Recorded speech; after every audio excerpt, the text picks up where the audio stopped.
نحمده ونصلي على رسوله الكريم اما بعد فاعوذ باللہ من الشیطان الرجیم بسم اللہ الرحمن الرحیم۔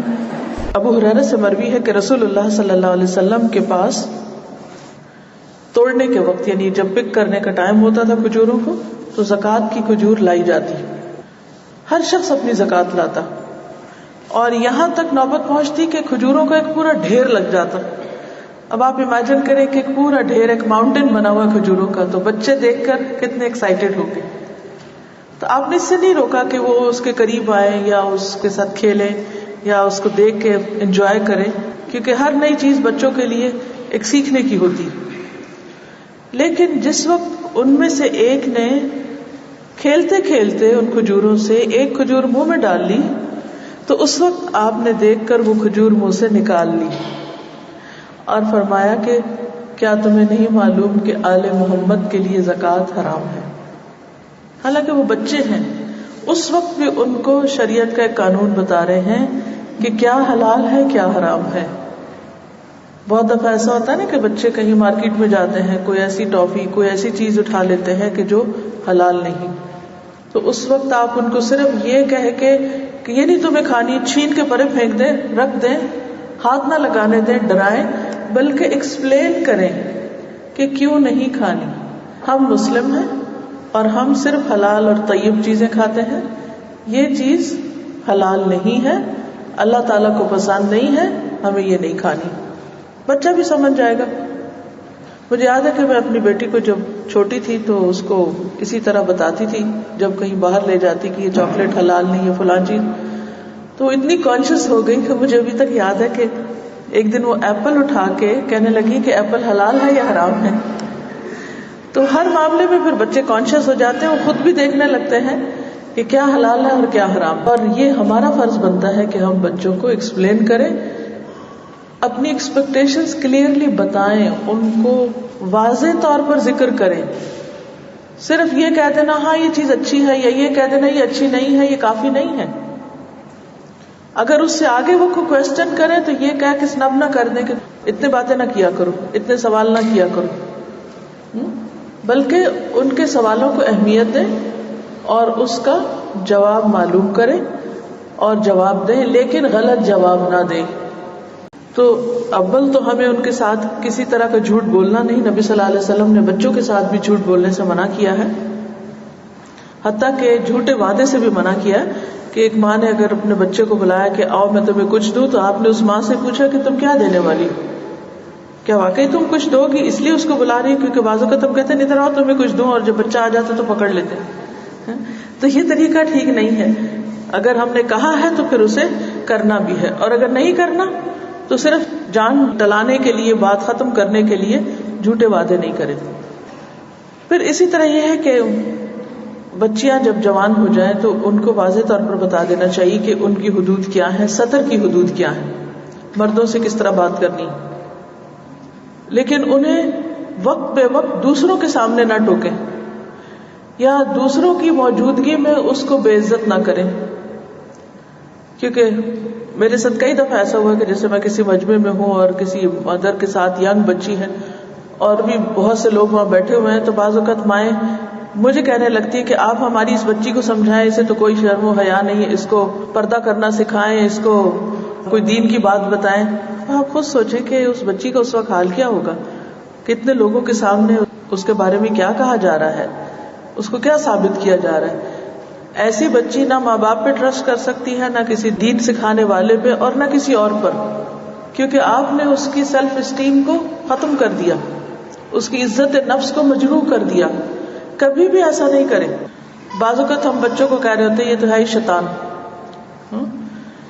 اسی طرح لفظ شرارت بولتے ہیں، آپ کو معلوم ہے کہ لفظ شرارت شر سے ہے، یعنی شر کا کام کرنے والا، برا کام کرنے والا، برائی کے معنوں میں آتا ہے۔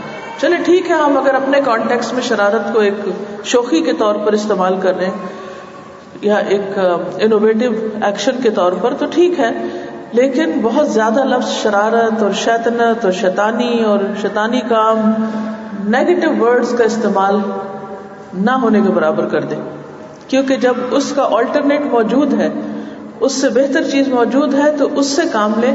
ایک تو اپنے اعمال نامے کو سنبھالیں کہ ہمارے ہر لفظ کو لکھا جا رہا ہے، تو جس قسم کے لفظ ہم بولیں گے وہ سب لکھے جائیں گے. تو اس سے بھی ہمیں اپنے اعتبار سے بھی پرہیز کرنا ہے. صرف یہ نہیں کہ بچوں پر اس کا نیگیٹو اثر ہوگا، خود ہماری اپنی ذات، ہماری شخصیت، ہماری آخرت، ہمارے نامہ اعمال میں بھی خرابی کا باعث ہوں گے ایسے الفاظ. بجائے اس کے کہ آپ صرف تنقیدی الفاظ استعمال کریں، بچے کے اندر جو خوبیاں ہیں ان خوبیوں کو آپ آہستہ آہستہ ہائی لائٹ کرنا شروع کریں. اس سے بچے کے اندر خود اعتمادی پیدا ہوگی، اور جو ڈیمیج ہو چکا سو ہو چکا، لیکن آئندہ کے لیے اگر آپ اس کو کرنے لگیں گے تو ایون سلو پروگرس ہوگی لیکن فائدہ ضرور ہوگا انشاءاللہ. تو بچیوں کی جہاں تک بات ہو رہی تھی تو ایک روایت میں آتا ہے، حارث بن حارث کہتے ہیں کہ میں نے اپنے والد سے کہا یہ مجمع کون سا ہے؟ انہوں نے کہا یہ لوگ اپنی قوم کے ایک صحابی کے گرد اکٹھے ہو گئے. کہتے ہیں کہ پھر ہم لوگ وہاں پر گئے تو دیکھا کہ رسول اللہ صلی اللہ علیہ وسلم لوگوں کو اللہ کی توحید کی بات بتا رہے ہیں، ایمان کی دعوت دے رہے ہیں، لیکن کچھ لوگ آپ کو اذیت پہنچا رہے ہیں اور آپ کو جھٹلا بھی رہے ہیں. تو وہ ایک عجیب سا منظر تھا. یہاں تک کہ آدھا دن گزر گیا، یعنی لوگوں نے آپ کو نہیں چھوڑا. اس کے بعد لوگ آپ سے ہٹ گئے، چلے گئے. تو ایک عورت آپ کے پاس آئی جس کا سامنے سے دوپٹہ ہٹا ہوا تھا. اس نے ایک پیالہ اور رومال اٹھا رکھا تھا. آپ صلی اللہ علیہ وسلم نے اس سے وہ پیالہ لے لیا، اس سے پانی پیا، وضو کیا اور اپنا سر اٹھایا اور فرمایا اے میری بیٹی اپنا دوپٹہ درست کر لو اور اپنے باپ کے متعلق خوف زدہ نہ ہو. ہم نے کہا یہ عورت کون ہے؟ لوگوں نے کہا یہ آپ کی بیٹی زینب ہے. یعنی اس حال میں بھی کہ آپ آدھے دن تک لوگوں سے ستائے جاتے ہیں اور انتہائی پریشانی کا عالم ہے، اور دن میں دھوپ چڑھ گئی ہوگی اور ایک دل پہ غم کی بھی کیفیت ہوگی. اس ساری کیفیت کے باوجود آپ اپنی ذمہ داری نہیں بھولے اور بیٹی کو دو باتیں کہتے. ایک کہ تم اپنی حالت درست رکھو، اپنا دوپٹہ ٹھیک کر لو، اور دوسرے یہ کہ بیٹیوں کو باپ کا عموماً بہت غم ہوتا ہے. اگر باپ پر کوئی تکلیف ہو یا کسی بھی طرح کی کوئی پریشانی ہو تو عموماً بیٹوں کے مقابلے میں بیٹوں کو بھی ہوتا ہے لیکن وہ شو نہیں کرتے، تو بیٹیاں زیادہ کنسرنڈ ہوتی عمومی بات کی جائے. تو انہوں نے ان کو تسلی بھی دی کہ تم فکر نہیں کرو، باپ کے بارے میں وری کرنے کی ضرورت نہیں ہے.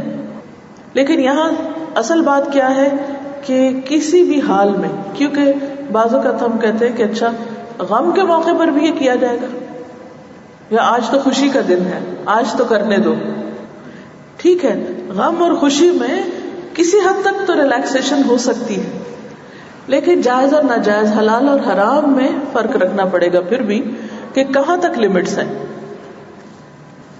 پھر اسی طرح بعض اوقات ہمارے کچھ اصول ہوتے ہیں اپنی زندگی میں جن کو ہم اپلائی کرتے ہیں. مثلاً یہ کہ رات کو سونے کا ایک خاص ٹائم ہے، جاگنے کا ہے، کچھ چیزیں پہننے کا ہے، کچھ کھانے کا ہے، کچھ اور ہے.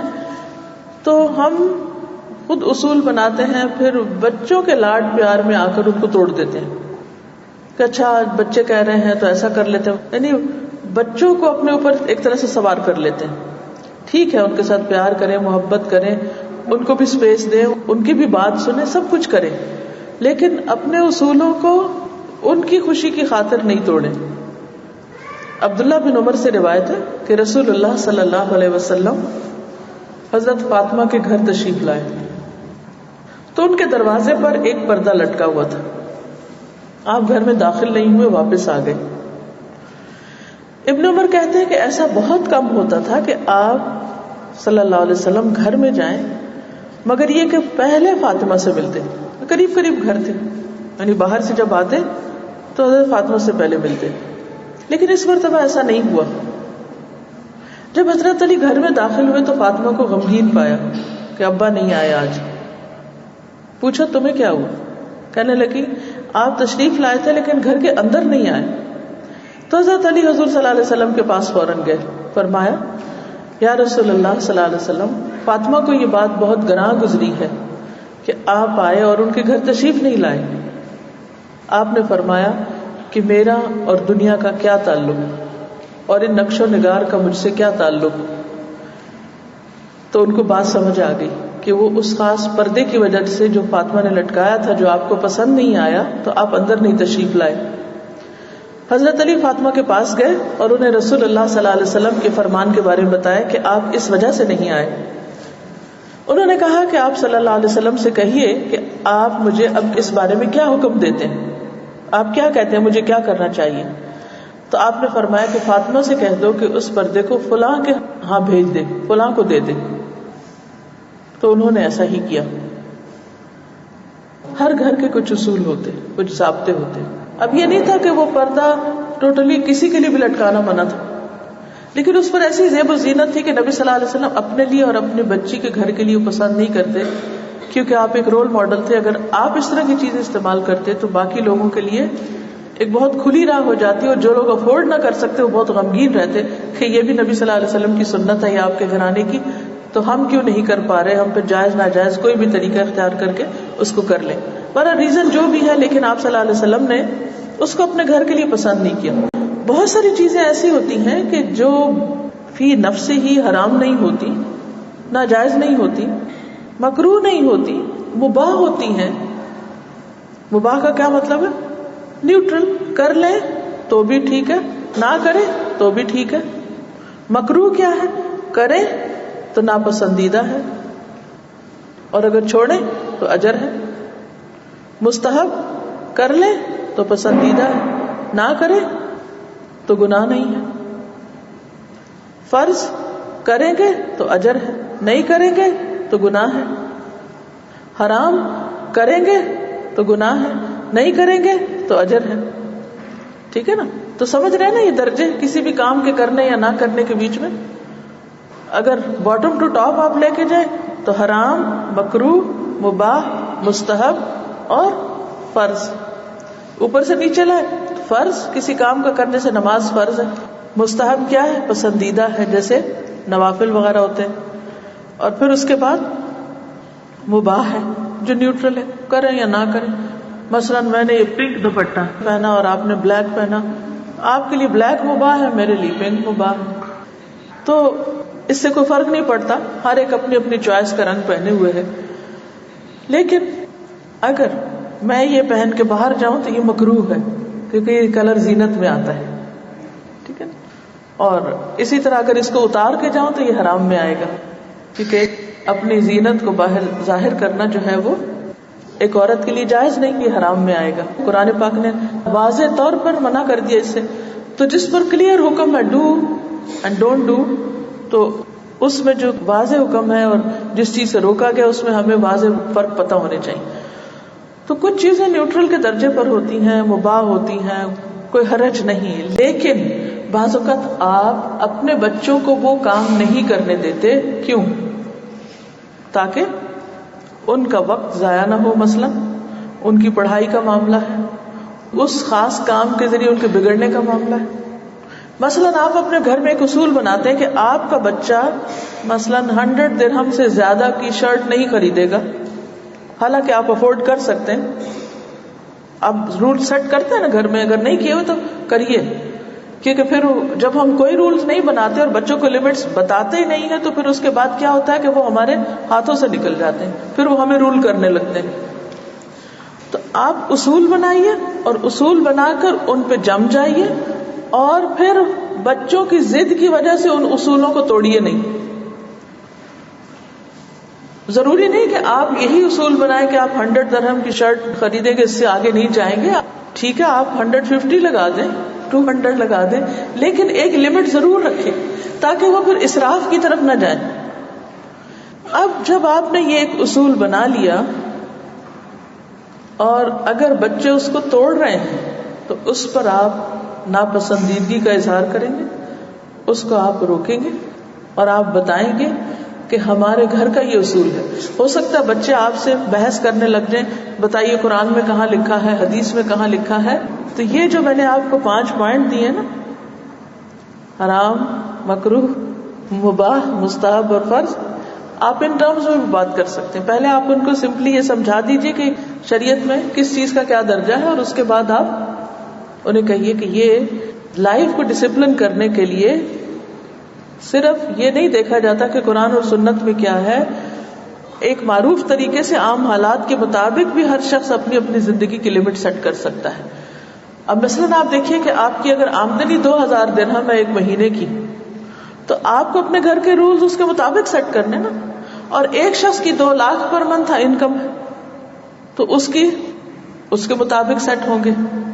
تو اصل چیز کیا ہے؟ پرسنٹیج، کہ کس پرسنٹیج کو آپ اپنے لیے کرتے ہیں کہ جی ہم اپنی آمدنی کا 5% اللہ کے راستے میں دیں گے. فار ایگزامپل اب جس کی 2000 آمدنی ہے اس کی 5% کتنے بنیں گے، اور جس کے 2 لاکھ ہے تو اس کے 5% کیا بنیں گے؟ فرق ہو جائے گا نا. تو اس طریقے پر آپ اپنی زندگی میں کچھ اصول، کچھ ضابطے، کچھ طریقے مقرر کر سکتے ہیں. یہ صرف ایک طریقہ بتا رہی ہوں بات کرنے کا، اس سے بچے سیٹسفائی ہو جاتے ہیں. کیونکہ جب ہم ان کو سیٹسفائی نہیں کرتے، ہمیں طریقہ نہیں آتا، تو پھر بیکار کی بحثوں میں ہم تعلقات خراب کر لیتے ہیں، بچوں کی عزت مجروح کرتے ہیں. جب ہم غصے میں ہوتے ہیں تو دلوں میں ڈسٹنس آ جاتا ہے، بہت دوریاں آ جاتی. جب ماں اور بچے میں بہت دوری آ گئی تو امپاسبل کہ آپ کوئی بات منوا سکے اور وہ دل سے آپ کی بات مانے. تو دل کی دوری سب سے بدترین دوری ہوتی، اور دل کا قرب سب سے زیادہ قریبی چیز ہوتی. لیکن یہاں میں بات کر رہی تھی دل کے فاصلوں کی. یہ نہ ہو کہ جو آپ کے بچے ہیں وہ فزیکلی تو آپ کے قریب ہوں لیکن دل سے دور ہوں، یا ماں باپ فزیکلی تو قریب ہیں لیکن ویسے دل سے دور ہیں. ہونا کیا چاہیے کہ ماں باپ اگر فزیکلی بھی دور ہیں تو دل سے قریب ہوں. دل سے قریب ہونا بہت ضروری. تو یہ جو دل کا قرب ہے اس کو اختیار کیجیے، اس کے لیے کوشش کیجیے. اور اس کے لیے چونکہ آپ بڑے ہیں، آپ کو صبر و تحمل سے کام لینا ہے، لیکن اپنے رول سیٹ کر کے واضح طور پر ان کو بتا دینا، سر نہیں چڑھنے دینا. ورنہ وہی جو قیامت کی نشانیوں میں سے ہے نا کہ انتلد الامۃ ربتہا، کہ لونڈی اپنے آقا کو جنم دے گی. انتلد الامۃ ربتہا یعنی اولاد جو ہے ماں کی سردار بن جائے گی، یعنی سمپل ورڈز میں آپ یہ کہیے. تو جب ہم بچوں کو بے محابہ ڈھیل دیتے ہیں اور ان سے اتنے امپریس ہو جاتے ہیں اور ان کی ہر بات ماننے لگتے ہیں تو پھر وہ ہمارے سر چڑھ جاتے ہیں. وہ نہیں کرنے دینا، کیونکہ یہ آپ کے ساتھ بھی زیادتی ہے اور ان کے دین اخلاق کے ساتھ بھی زیادتی. تو قصوروار پھر آپ ہوں گے کہ آپ نے انہیں کیوں کرنے دیا. سارے بچوں کے درمیان ایک عدل کا سلوک کریں. یعنی انکنسسٹنٹ ہونا یہ نہیں کہ ایک کو آپ ڈانٹ رہے تو دوسرے کو آپ پیار کریں، یا ایک کو ایک چیز کی اجازت دیں اور دوسرے کو نہ دیں. ہر ایک کے حالات مختلف ہیں. مثلاً آپ کا سب سے بڑا بچہ یونیورسٹی میں ہے، اس کو کمپیوٹر چاہیے، لیکن سب سے چھوٹا یہ کہتا ہے چونکہ بھیا کو کمپیوٹر ملا اس لیے مجھے بھی چاہیے. آپ عدل کریں، برابری کریں. تو یہاں کیا آپ برابری کریں گے؟ نہیں، یہ برابری نہیں ہے، کیونکہ اس وقت بھیا کی تو ضرورت ہے اور آپ کی ضرورت نہیں. آپ تو صرف ایک وہ پنجابی میں کہتے ہیں ریس کر رہے ہیں، کہ آپ صرف ایک اس کو کاپی کر رہے ہیں. کاپی وہ بات نہیں بنتی جو ریس میں نقل کر رہے ہیں، ہرس کر رہے ہیں، کچھ بھی نہیں اس کے برابر جو ریس میں ہے. چلیے، تو اولاد میں برابری کرنی چاہیے، عدل کرنا چاہیے. سب کے لیے ایک جیسے اصول ہونے چاہیے، لیکن سب کے لیے ایک جیسے اصول کا مطلب کیا ہے کہ ان کی ضرورت کے مطابق ان سے معاملہ کیا جائے، بے جا فیور کسی کو نہ دی جائے. مثلاً پیار کرنے میں عدل کیا ہے کہ اگر آپ نے کسی ایک وقت میں ایک بچے کو چوما ہے اور دوسرا دیکھ رہا ہے تو اس کو بلا کے چوم لیں. کئی دفعہ ایسا ہوتا ہے نا کہ جب ایک بچہ آ کے گود میں بیٹھتا ہے تو دوسرا وہاں سے دیکھ لیتا ہے تو سارے کام چھوڑ کے وہ بھی آ جاتا ہے کہ مجھے بھی بیٹھنا ہے گود میں. اور بعض اوقات ایک دوسرے کو دھکیلنے لگتے ہیں کہ تم نکلو مجھے بیٹھنا ہے. نبی صلی اللہ علیہ وسلم کا طریقہ کیا تھا؟ ایک طرف ایک کو بٹھا لیتے تھے، دوسری طرف دوسرے کو بٹھا لیتے تھے. ایک کی وجہ سے دوسرے کو دھکیلتے نہیں تھے. حضرت انس کہتے ہیں کہ ایک آدمی نبی صلی اللہ علیہ وسلم کے ساتھ بیٹھا ہوا تھا کہ اس کا بیٹا آیا. اس آدمی نے اسے پکڑا، چوما اور اپنی گود میں بٹھا لیا. پھر بیٹی آئی تو اس نے پکڑ کر اسے ایک طرف بٹھا دیا، بیٹے کو گود میں بٹھا لیا، بیٹی کو نیچے بٹھا دیا. نبی صلی اللہ علیہ وسلم نے فرمایا تم نے ان کے درمیان عدل کیوں نہیں کیا، ایک جیسا سلوک کیوں نہیں کیا؟ یعنی بیٹے اور بیٹی دونوں کو کیوں نہیں چوما، بیٹے کو چوما بیٹی کو کیوں نہیں چوما؟ تو اس بات کا بہت دھیان رکھنا ہے آپ کو، کیونکہ شیطان بہت جلد بچوں کے دل میں یہ بات ڈال دیتا ہے کہ اماں ابا فلاں بچے سے زیادہ پیار کرتے ہیں، اس کو مجھ پہ ترجیح دیتے ہیں. وہ ایک ایسی نفرت بچے کے دل میں بیٹھنا شروع ہو جاتی ہے کہ جس کی وجہ سے وہ ایک ڈسٹنس آنے لگتا ہے، پھر وہ ماں باپ کی پرواہ نہیں کرتا. یہ چیز جب گہری ہو جاتی ہے تو آپ شادی کے بعد بھی بچوں میں دیکھیں گے کہ بعض اوقات وہ آپ سے ایک دم کٹ آف ہو جائیں گے، کیونکہ ان کے اندر وہ ایک چیز پکی ہو چکی کہ وی آر انوانٹیڈ چلڈرن. اچھا، کئی دفعہ مائیں بہت بے وقوفی میں اپنی دوستوں وغیرہ سے بات کر رہی ہوتی ہیں تو کسی ایک بچے کا نام لے کے کہہ رہی ہوتی ہے کہ بس یہ تو ہم نے پلان ہی نہیں کیا تھا اور یہ تو بس انوانٹیڈ ہی آ گیا، اور یہ تو بچے اچھڑتے اچھڑتے سن لیتے ہیں کہ اچھا ہماری کوئی ضرورت نہیں تھی، ہم ایسے ہی آ گئے، ہمارے آنے پہ کسی کو خوشی نہیں ہوئی.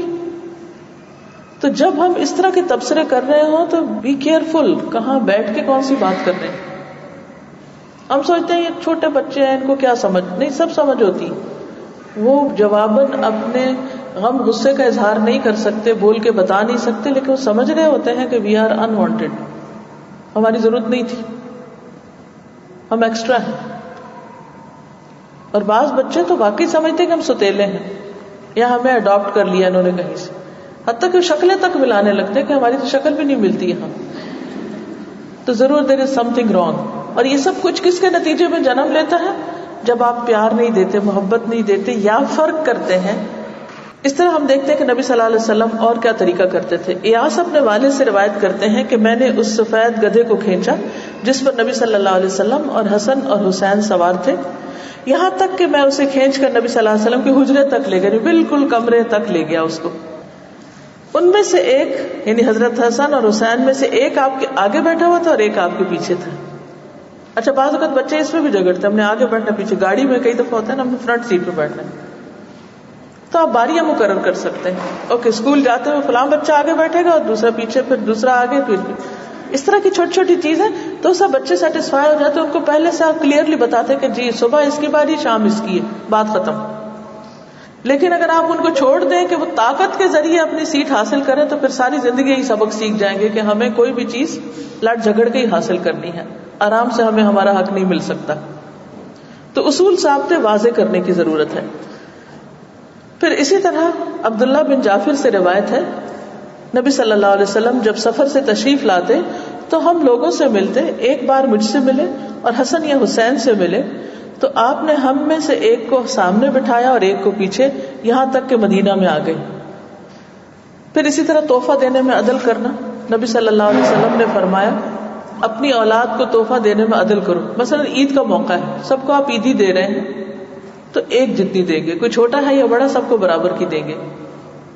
جیسے تم پسند کرتے ہو کہ وہ تمہارے ساتھ نیکی میں برابری کرے، یعنی تم چاہتے ہو کہ وہ سب تمہارے لیے اچھا ہو تو تمہیں بھی ان سب کے ساتھ اچھا کرنا ہے. آپ صلی اللہ علیہ وسلم نے ایک اور جگہ پر فرمایا اللہ سے ڈرو اور اپنی اولاد کے درمیان عدل کرو جیسا کہ تم پسند کرتے ہو کہ وہ تمہارے ساتھ حسن سلوک کریں. پھر اسی طرح بچوں کی ضرورت پوری کرتے ہوئے باری کا خیال رکھنا. حضرت علی کہتے ہیں کہ رسول اللہ صلی اللہ علیہ وسلم ہمارے پاس تشریف لائے اور ہمارے ہاں ہی رات گزاری. حسن اور حسین سو رہے تھے. حسن نے پانی مانگا، رسول اللہ صلی اللہ علیہ وسلم ہمارے مشکیزے کی طرف گئے، پیالے میں پانی نکالا، پھر اسے پلانے کے لیے آئے.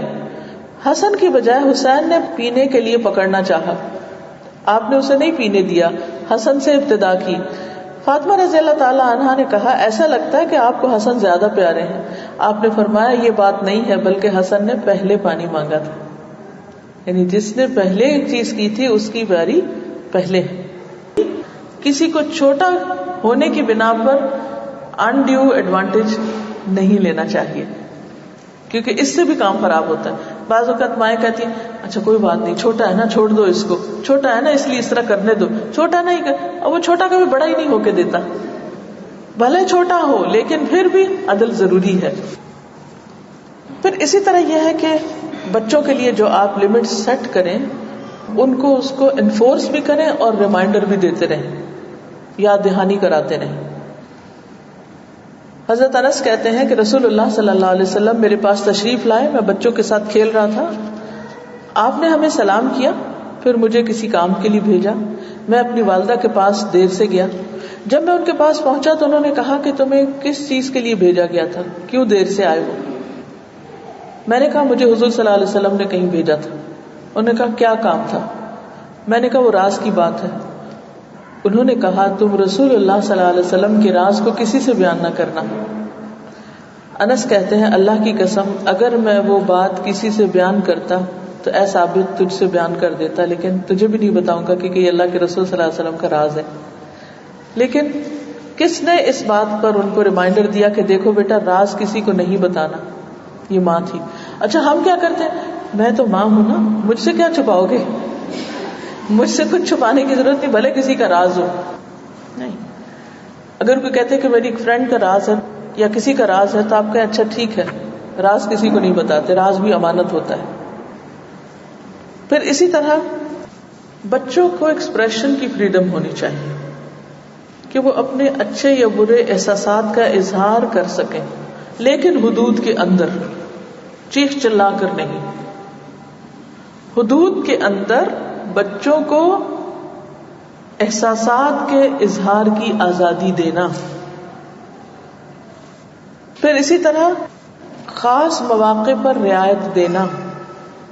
مثلا ہر روز آپ بچے کو کہتے ہیں 9 o'clock سو جاؤ، ویکینڈ پہ اگر وہ کہتا ہے کہ مجھے 12 بجے تک جاگنے کی اجازت دے دی جائے تو کوئی بات نہیں، ہفتے میں 1 دن کی رعایت دے دیں. لیکن اگر اس رعایت کی وجہ سے اس کا کوئی اور کام خراب ہوا تو اس کو یہ ضرور سمجھائیں کہ دیکھو اتنا جاگنے کی وجہ سے تم اتنا لیٹ اٹھے، اس لیٹ اٹھنے کی وجہ سے تمہارا یہ اور یہ کام رہ گیا. اس کو احساس زیاں جو ہے وہ ضرور کروا دیں، ڈھیل بھی دیں لیکن ساتھ تھوڑا سا کھینچ بھی لیں، بہت سختی نہ کریں. حضرت عائشہ کہتی ہیں کہ ابو بکر رضی اللہ تعالیٰ عنہ ان کے پاس تشریف لائے اور ان کے پاس ایام منا میں 2 لڑکیاں گا رہی تھی اور دف بجا رہی تھی حضرت عائشہ کے گھر میں. رسول اللہ صلی اللہ علیہ وسلم پاس ہی لیٹے ہوئے تھے اور آپ نے اپنے آپ کو ڈھانپ رکھا تھا، جس چادر لے کر لیٹے ہوئے تھے. ابو بکر داخل ہوئے، انہوں نے دونوں بچیوں کو جھڑکا، یہ تم کیا کر رہی ہو کہ اللہ کے رسول کا گھر اور تم یہ گانا بجانا یہاں کر رہی ہو؟ تو آپ صلی اللہ علیہ وسلم نے اپنا کپڑا ہٹا کے فرمایا اے ابو بکر ان کو چھوڑ دو، یہ عید کے ایام ہیں اور یہ منا کے دن تھے، یعنی بڑی عید کے دن تھے. اسی طرح یہ فیصلہ آپ خود کر سکتے ہیں کہ کس کے گھر میں جا رہے ہیں، وہ سیف ہے یا نہیں، کس قسم کے لوگ ہیں. یہ ساری چیزیں جان پرکھ کر اگر تھوڑی سی آپ ڈھیل دے دیں تو اس سے بھی بچے میں اعتماد پیدا ہوگا کہ میرے ماں باپ مجھے ٹرسٹ کرتے ہیں. لیکن اگر آپ یہ کہیں کہ نہیں زمانہ بہت خراب ہے، لوگ بہت خراب ہیں، میں کسی پہ بھی ٹرسٹ نہیں کرتی، یہ جملہ نہیں بولا کریں کہ نہیں میں کسی پہ ٹرسٹ نہیں کرتی.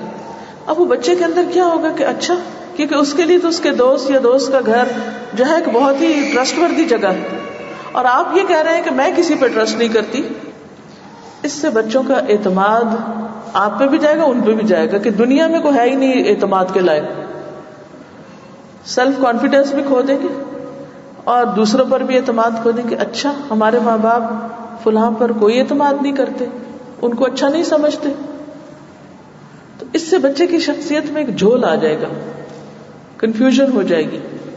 لیکن جہاں آپ بچے کو چھوڑیں، ایک تو آپ کی تسلی ہونی چاہیے، دوسرا یہ کہ ان کو بھی آپ اپنی طرف سے کوئی انسٹرکشن دے سکتے ہیں کہ دیکھیے بچے کھیل رہے ہیں، تھوڑا اس چیز کا خیال رکھیے. پھر اگر وہ اس چیز کا خیال نہیں رکھتے تو آئندہ کے لیے وہ آزادی واپس لے لیجیے.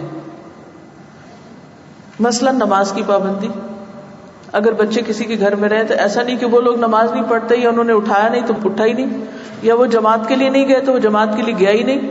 ان چھوٹی چھوٹی چیزوں کے بارے میں آزادی دے کر بھی دور تک نظر رکھیے کہ کیا ہو رہا ہے. پھر جب بچہ واپس آئے تو ضرور پوچھیے کہ کیا کیا، کیا باتیں ہوئی. عام طور پہ بچے باتیں شیئر نہیں کرنا چاہیں گے، لیکن اس کا بھی انہیں طریقہ سکھانا پڑتا ہے. ایسے کوشچن نہ کریں کہ انکوائری معلوم ہو، کہ جیسے پولیس انکوائری کہ اچھا یہ کیا ہوا تو وہ کیا، تو پھر اس نے کیا کیا، تو پھر ایسا. اس قسم کا سٹائل ٹھیک نہیں. ایک حیا اور اعتماد میں رہتے ہوئے خوشی خوشی کہ بچہ خود خوشی سے اپنے دوستوں کی باتیں آپ سے شیئر کرے. اچھا وہ کیوں نہیں شیئر کرتے؟ کیونکہ ان کا بعض اوقات اتنا بیڈ ایکسپیرینس ہوتا ہے کہ وہ اپنی کوئی بات شیئر کر رہے تھے، آپ اس کا یا اس کے دوست کا مذاق اڑانے لگتے ہیں. تو اس سے بچے پھر ایک دم کھنچ جاتے ہیں کہ ہمیں ان سے تو بات کرنے کا فائدہ نہیں، ان کو تو بتانے کی ضرورت نہیں. دیکھیے جیسے اللہ تعالیٰ نے ہمیں آزادی دی ہے نا، لیکن مکمل آزاد نہیں چھوڑا، ایک رسی سے باندھا ہوا ہے، ایک لمٹ سے آگے جانے لگتے رسی کھینچ لی جاتی. اسی طرح ہمیں اپنے بچوں کو اعتماد کے ساتھ جانے دینا چاہیے.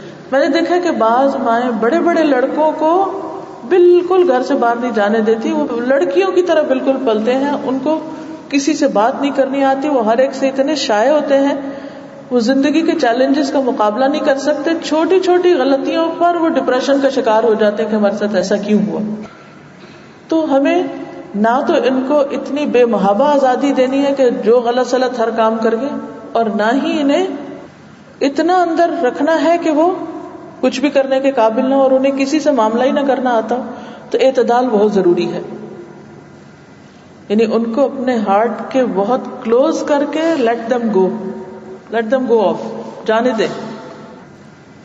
وہ کہتے ہیں نا کہ 7 سال کی عمر تک بچوں کو پیار دیں، پہلے 7 سال، اگلے 7 سال آپ ان کو ڈسپلن کریں، 7 سے 14 سال تک، پھر اگلے 7 سال آپ ان کے دوست بن جائیں 14 سے 21 سال تک، اور اس کے اگلے سالوں میں آپ ان کو آزاد کر دیں. اب وہ جائیں، اڑا دیں ان کو. جیسے چڑیا کا بچہ ہوتا ہے نا، تو کچھ عرصے کے بعد اڑ جاتا ہے گھونسلہ چھوڑ کے، اور اسے جانے دیتی، تبھی وہ زندگی کے کام میں حصہ لے سکیں گے نا. تو ہمیں بھی اسی طرح کرنا ہے. سب سے زیادہ پیار کس حصے میں؟ شفقت اور محبت پہلے سالوں میں. اس سے اگلے سالوں میں شفقت محبت کے ساتھ اور چیزیں بھی، ڈسپلن بھی، خود اعتمادی بھی، ان کو کچھ آزادی بھی اور کچھ ساتھ بھی رکھنا. اور پھر ایک وقت آئے کہ وہ، یعنی ایک برابری تو ماں باپ اور بچوں کی نہیں ہو سکتی، لیکن انٹلیکچوئل برابری یا کچھ سیکھ جاتے ہیں تو علمی قسم کی ڈسکشنز اور گھر کے معاملات میں پوری طرح اعتماد میں لے کے شریک کرنا، ان کو بڑوں کی مجلس میں ساتھ لے کے بیٹھنا. اور پھر اس کے بعد یہ کہ انہیں آزادی انجوائے کرنے. دیکھیے آزادی ایک ایسی چیز ہے جو ہر انسان کو اچھی لگتی ہے. ہم بعض اوقات بچوں کی شادی بھی کر دیتے نا، تو ہم کہتے نہیں ہمارے ساتھ ہی رہنا. وہ الگ گھر کی بات تو کریں، جان نہ نکال لیں ان کی. تم ہوتے کون؟ یہ سوچا بھی کیوں تم نے؟ یہ رویہ درست نہیں. جب ہماری شادی ہوئی تھی تو ہم نے کیا چاہا تھا اپنے لیے؟ سسرال میں رہنا. کیا چاہتے تھے؟ کیا اس کا انتقام اپنے بچوں سے لینا کہ ان کو نہیں جینے دینا؟ نبی صلی اللہ علیہ وسلم کی 1 سے زائد ازواج تھی، لیکن آپ نے ان کو ایک کمرے میں یا ایک گھر یا ایک سین میں نہیں رکھا ہوا تھا. ہر ایک کا اپنا اپنا الگ حصہ تھا، الگ الگ کمپارٹمنٹ تھا، چاہے وہ چھوٹا سا ہی کیوں نہیں تھا. تو اس معاملے میں بچوں کو تھوڑا علیحدگی، تھوڑا پرائیویسی، تھوڑا آزادی کو انجوائے کرنے دیں. بعض اوقات ایسا ہوتا ہے کہ شادی کے بعد بچے ہنی مون منانے میں سارا خاندان ساتھ چل پڑتا ہے. بھئی آپ کسی اور وقت میں چلیے، ان کو جانے دیں، انجوائے کرنے دیں. کچھ لوگ دوسروں کی خوشی دیکھ ہی نہیں سکتے. تو ان چیزوں سے پرہیز کرنا چاہیے. ہمیشہ جب بھی کوئی فیصلہ کرنے لگے سوچیں ہم اپنے لیے کیا چاہتے ہیں. ہم کیا چاہتے ہیں؟ جو ہم اپنے لیے چاہتے تھے یا چاہتے ہیں وہی دوسروں کے لیے چاہیں. اور اس کے لیے آپ کیا کر سکتے ہیں؟ یعنی اس آزادی دینے کے لیے ان کو کوئی بڑی رسپانسبلٹی دے سکتے ہیں. مثلا ان سے کچھ خاص توقعات رکھ سکتے ہیں کہ یہ اب ہم تمہیں آزادی دے رہے ہیں، یہ کر کے پھر دکھانا ہے. اگر تم باہر پڑھنے جانا چاہتے ہو تو پڑھو بے شک، لیکن یہ ڈگری یوں کمپلیٹ کرنی ہوگی. واپسی کا راستہ نہیں، فیل ہو کر نہیں گھر آنا. یعنی ان کو اپنی ایکسپیکٹیشن بھی کلیئرلی بتا دیں. ٹھیک ہے تم یہ کرنا چاہتے ہو کرو. بچہ بزنس کرنا چاہتا ہے مثلا، اور اس کو یہ ہے کہ ماں باپ کچھ سپورٹ کریں، آپ اسے کہہ سکتے ہیں ہاں ٹھیک ہے اتنی سپورٹ کریں گے، لیکن یہ پھر تمہیں لوٹانا ہوگا، یہ کرنا ہوگا. جو بھی آپ چاہیں لمٹ سیٹ کر سکتے ہیں، لیکن ان کو کلیئرلی پتا ہو تاکہ وہ رسپانسبلٹی کے ساتھ آزاد ہو.